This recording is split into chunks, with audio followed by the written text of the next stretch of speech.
Hi friends, முதலமைச்சர் போட்ட முக்கிய கையெழுத்துகள். இன்றைய தொகுதி நிலவரம் என்ன?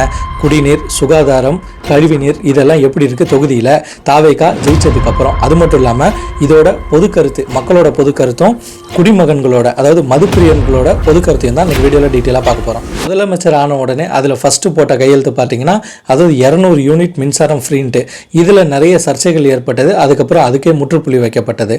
நெக்ஸ்ட் அவர் போட்டது சிங்கப்பெண் திட்டம். அதாவது பார்த்தீங்கன்னா இருள் சூழ்கிற இடத்துல பெண்களுக்கு பாதுகாப்பு இல்லாத இடத்துல அதாவது மப்டியில் பெண் போலீஸ்கள் இருப்பாங்க. ஸோ இந்த மாதிரி பிரச்சனைகள் எதுவும் நடந்தால் அவங்க தடுத்துருவாங்கன்ட்டு ஒரு கையெழுத்தை போட்டிருக்காரு.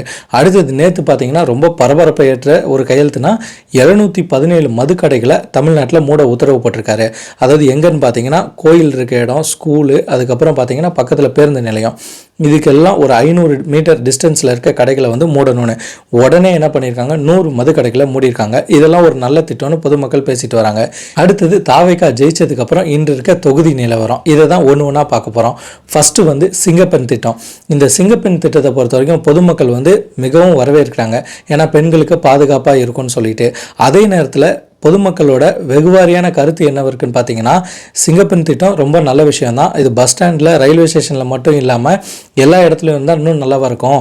அது மட்டும் இல்லாமல் ஒரு ஏரியாவுக்கு தேவையான அதாவது பார்த்திங்கன்னா சிசிடிவி கேமரா, அந்த சிசிடிவி கேமராவும் தெருவிளக்குகளும் அதிகப்படுத்தி கொடுத்துட்டா அந்த இடத்துல தப்பு செய்கிறவங்க வராமல் இருப்பாங்க. ஸோ சிங்கப்பெண் திட்டத்தில் இதையும் ஆட் பண்ணிட்டா இன்னும் சிறப்பாக இருக்கும்ட்டு பெருவாரியான பொதுமக்கள் சொல்கிறாங்க. ஏன் அப்படி சொல்கிறாங்கன்னு பார்த்தீங்கன்னா, இருட்டு இருக்க இடத்துல தான் பேய்கள் இருக்கும். அதாவது கிராமப்புறத்தில் ஒரு பழமொழியே இருக்குது, இருட்டு இருக்க இடத்துல பேய் இருக்கும், வெளிச்சத்தை பார்த்தா பேய் ஓடிடும்னு சொல்லுவாங்க. ஸோ அதே மாதிரி தான் கெட்டது செய்கிறவங்கலாம் ஒரு பேய்க்கு சமமாக எடுத்துப்போம். அப்போ சிசிடிவி கேமராவோ இல்லை தெருவுகளுக்கோ இல்லாத இடத்துல தான் அவங்க தப்புகளை செய்வாங்க. அதாவது மது போன்ற விஷயங்களை செய்வதும், புகைப்பதும், இந்த மாதிரி விஷயங்கள்லாம் செய்வாங்க. அந்த இடத்துல பெண்கள் நடந்து வரும்போது அவங்களோட பாதுகாப்புக்கு ஒரு அச்சுறுத்தலாக இருக்கும். ஸோ அந்த இடத்துலலாம் தெருவிளக்குகளை சரி பார்த்து எரிய விட்டுட்டாலும், அதுக்கப்புறம் சிசிடிவி கேமராவை போட்டுட்டாலும், அதாவது அந்த பேய்கள் அதாவது கெட்டவர்கள் அந்த இடத்துல வராமல் இருக்கலான்னு பெருவாரியான பொதுமக்கள் கருத்துக்களை தெரிவிச்சுட்டு வராங்க. நெக்ஸ்ட் பார்த்தீங்கன்னா முக்கியமான விஷயம் 717 மதுக்கடைகளை மூடுதல். இதில் பார்த்தீங்கன்னா பொதுமக்கள்லாம் ரொம்ப நல்ல விஷயம். அதாவது ஒருத்தர் வந்து ஒரு 500 ரூபா சம்பாதிக்கிறாருன்னா அவர் 200 ரூபா ஒயின் ஷாப்லேயே கொடுத்துருவாரு, 300 ரூபா தான் குடும்பத்துக்கு கொடுப்பாரு. இதனால் வந்து போக போக எல்லா ஒயின் ஷாப்பையும் மூடிட்டா அவரும் திருந்தி வீடும் குடும்பமும் டெவலப் ஆயிரும்ட்டு நிறைய பொதுமக்கள் நல்ல விஷயமா பாராட்டிட்டு வராங்க. மதுப்பிரியர்கள் என்ன சொல்கிறாங்கன்னா, எப்பா 717 கடைகளை மூடிட்டீங்க, டைமை வேறு குறைக்க போகிறோன்னு சொல்லிட்டு இருக்கீங்க, இந்த ஒயின் ஷாப்லாம் தூக்கிட்டு போய் வேறு இடத்துல எங்கேயாச்சும் போட்டிங்கன்னா அதுக்கு அவ்வளோ தூரம் நாங்கள் கிலோமீட்டருக்கு பெட்ரோல் போட்டு போனோம். அது மட்டும் இல்லாமல் மது கடையில் நீங்கள் குறைப்பு ஏற்பட்டுட்டா அதாவது இன்னொரு மது கடையில் போயிட்டு அந்த ஆள் அங்கே போய் வாங்க ஆரம்பிச்சிருவாரு. ஸோ அதனால் கூட்டம் தான் அதிகமாகவும் அடிபுடியாக இருக்கும்பா அப்படின்னு சொல்கிறாங்க. அது மட்டும் இல்லாமல் இன்று மதுக்கடைகளை மூடுறவங்க மதுக்கடைகள் இருக்கிற மதுக்கடைகளில் பார்களை வந்து கொஞ்சம் நீட்டாக வச்சுக்கோங்கன்னு சொல்கிறாங்க மதுப்பிரியர்கள். அதாவது பார் வந்து ரொம்பவே க்ளீன்னஸ் இல்லாமல் இருக்குது. அதாவது சைடிஷ் எந்த சைடிஷ் போய் கேட்டாலும் அது வந்து ஒரு நல்ல ஒரு சுகாதாரமாக கிடைக்கிறது இல்லை. பழைய சிக்கனாக இருக்கலாம், பழைய மீனாக இருக்கலாம், இதெல்லாம் நாங்கள் எங்கே போய் புகார் கொடுக்குறது? நாங்கள்லாம் அதெல்லாம் கவர்மெண்ட்டுக்காக தானே, அதாவது நாங்கள் குடிக்கிற காசுலாம் கவர்மெண்ட்டுக்காக தானே போகுது. ஸோ இதெல்லாம் வந்து அதாவது இது மாதிரி புகார்களையும் தெரிவித்தா உடனே ஆக்ஷன் எடுக்கிறதுக்கு ஒரு வாய்ப்புகள் இருக்குன்ட்டு, இது கேட்குறதுக்கு ஃபன்னாக இருந்தாலும் ஒரு சுகாதார விஷயத்தில் நல்லதாக இருக்கிறது நல்லது தானேங்க. ஸோ அவங்களோட மதுப்பிரியர்களோட கருத்துக்கள் இதுவாக இருக்குது. அது மட்டும் இல்லாமல் பொதுமக்கள் அட்வான்ஸாக போயிட்டு அதாவது மதுவை ஒழிக்கிறது நல்லது தான். அதை விட முக்கியமானது போதைப் பொருட்கள். அதாவது பார்த்திங்கன்னா இந்த குட்கா, பான்பராக்கு, இந்த கஞ்சா, அதுக்கப்புறம் இந்த ஊசியில் போதை ஏற்றுறது, மாத்திரையில் போதை ஏற்றுறது, இந்த மாதிரி நிறைய சமாச்சாரங்கள் இருக்குதான். அந்த விஷயங்களெல்லாம் ஒழிச்சா இன்னும் சிறப்பாக இருக்கும். மதுப்பிரியர்களாச்சு அந்த இடத்துல போயிட்டு குடிப்பாங்க, கீழே விழுந்துருவாங்க. ஆனால் இந்த மாதிரி போதை செய்கிறவங்க தான் பெரிய பெரிய கொலை செய்வதுக்கும், அசம்பாவிதம் செய்வதுக்கும், கற்பழிவு செய்வதுக்கும் வழிவகையாக இருக்குது. ஸோ அதை ஃபஸ்ட்டு முற்றிலும் அறவே தடுத்துட்டிங்கன்னா இன்னும் சிறப்பாக இருக்கும்னு பொதுமக்களோட கருத்தாக இருக்குங்க.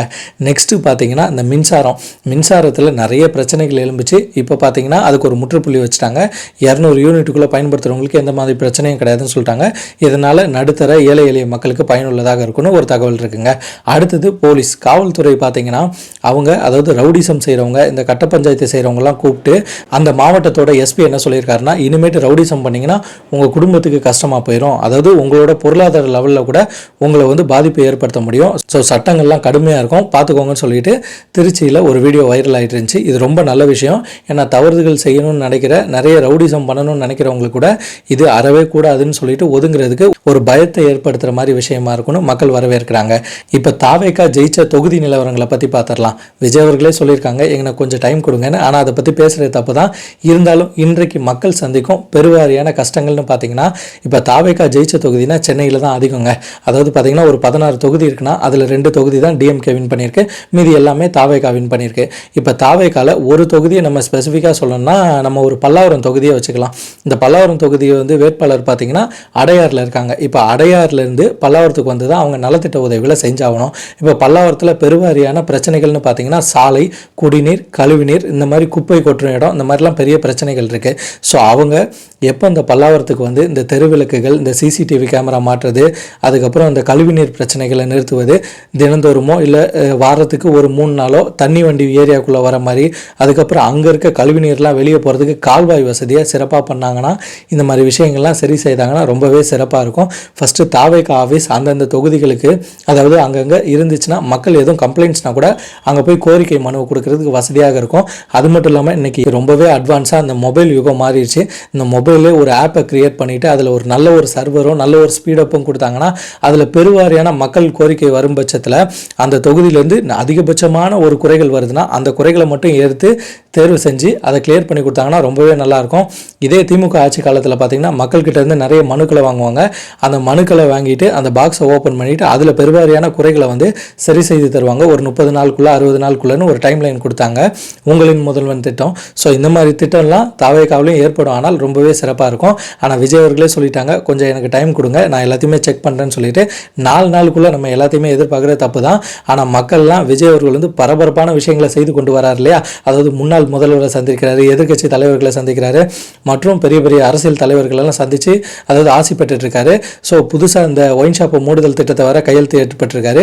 இன்றைக்கி தான் சட்டசபை கூடுறதா இருக்குது. அதாவது இந்த சட்டசபையில் தான் அவருக்கு எத்தனை பேர் ஆதரவு தெரிவிக்கிறாங்கன்னு தெரிய வரும். ஸோ இந்த விஷயம்லாம் முடியலப்பா, அதுக்குள்ளே இவ்வளோ பிரச்சனையை சொல்கிறீங்களேன்னு எல்லாரும் கேட்குறது மனசுக்குள்ளே தெரியுது. ஆனால் பெருவாரியான மக்கள் விஜய் அவர்கள் ஜெயிச்சு ஆட்சி அமைச்சிட்டாரு, ஸோ நம்மளுக்கும் நிறைய நல்ல விஷயங்கள் நடக்கணும், பெரிய எக்ஸைட்மெண்ட்டில் இருக்காங்கன்னு தான் நிறைய பொதுமக்களோட கருத்தை சேகரித்து நம்ம சொல்லிட்டு வரோம். ஓகே நண்பர்களே, இதே போன்ற சமூகம் சார்ந்த செய்திகளை நம்ம சேனல் வாயிலாக தெரிந்து கொள்வதற்கு த மிதுன் ஸ்டோரி சேனலை சப்ஸ்கிரைப் பண்ணுங்கள், ஷேர் பண்ணுங்கள், லைக் பண்ணுங்கள். நீங்கள் பண்ணுற ஒவ்வொரு ஷேர், சப்ஸ்கிரிப்ஷன், லைக்கில் மட்டும்தான் எனக்கு அடுத்தடுத்த வீடியோ போஸ்ட் பண்ணுறதுக்கு உந்துதலாக இருக்குன்றதை எனக்குமே மறந்துடாதீங்க. நான் உங்கள் மிதுன், அடுத்த காணொளியில் சந்திப்போம். பாய்.